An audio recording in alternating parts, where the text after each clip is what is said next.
You know, I was thinking a little bit about the launch of the Nintendo Switch 2, and it really doesn't have many games. It has Mario Kart World, and well, that's it. That's the other. Well, hold on. There's another exclusive game that actually is huge and important. Nintendo Switch 2 Welcome Tour, a game so ungame-like and ridiculous that I cannot believe it is not a pack-in game.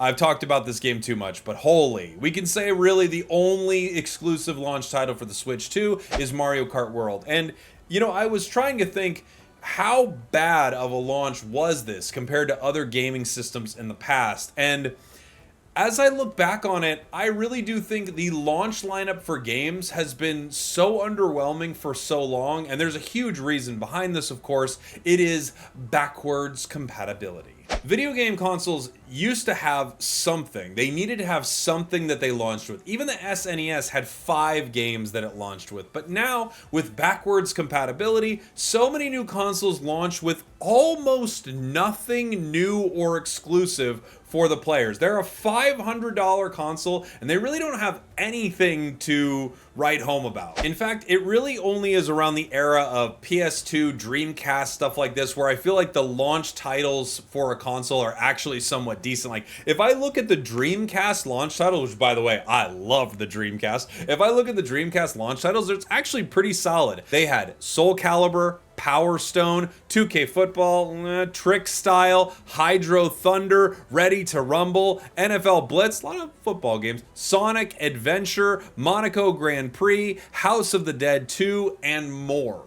And if you look at PlayStation 2, they had SSX, Dead or Alive Hardcore, another Madden game, Tekken Tag Tournament, an NHL game, Time Splitters, which is actually a pretty good game, Smuggler's Run, Armored Core 2, Midnight Club Street Racing, Ridge Racer. They just had a lot of games, and yes, some of these games are kind of going to be ports from PlayStation and things like that, but it was a very different environment. You kind of had to have something that people wanted to play, and now I think we're just ready to buy new thing, just ready to consume new product. And look, I'm not making this video as some way of saying, look how dumb everyone is. I have a Switch 2. I was excited to get it, and I like playing it, and I like playing Mario Kart World. I guess more than anything, I'm just surprised and noticing now that the launch lineup for a console is nothing. I think the next console will launch with not a single new game. And maybe the Xbox Series X and S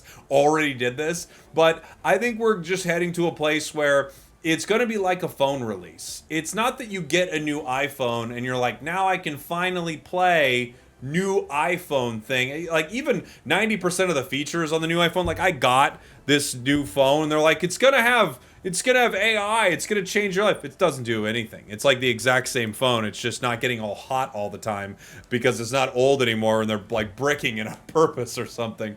It's funny to me seeing the complaints around Mario Kart World and the Switch 2, not because I don't think they're valid, but because as I started looking into it, the launch lineup is dead.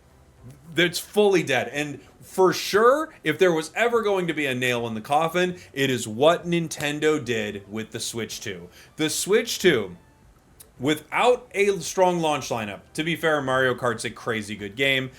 If you were to have 10 other games, people would still be talking about Mario Kart, but Mario Kart is strong. The launch lineup doesn't really exist for this console at all, and no one cared.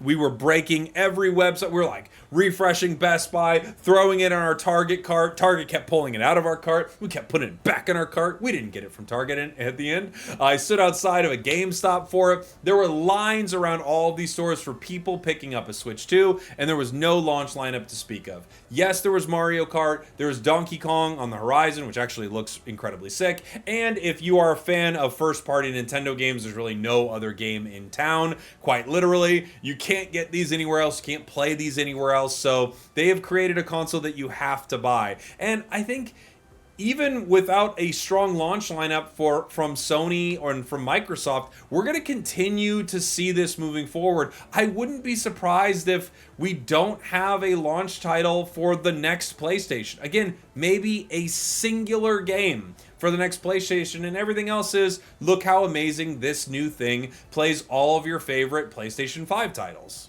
if you do look at the PS5, they had a couple cool games. They had Astro's Playroom, which was pre-installed and ready to go on PlayStation 5's. Nintendo, welcome tour. I mean, come on, guys.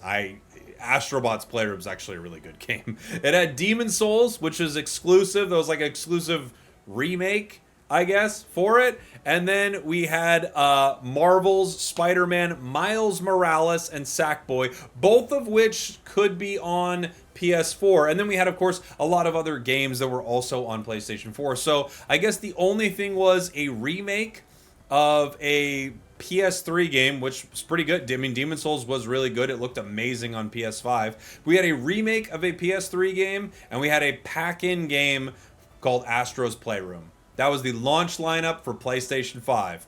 It actually felt like it was pretty good.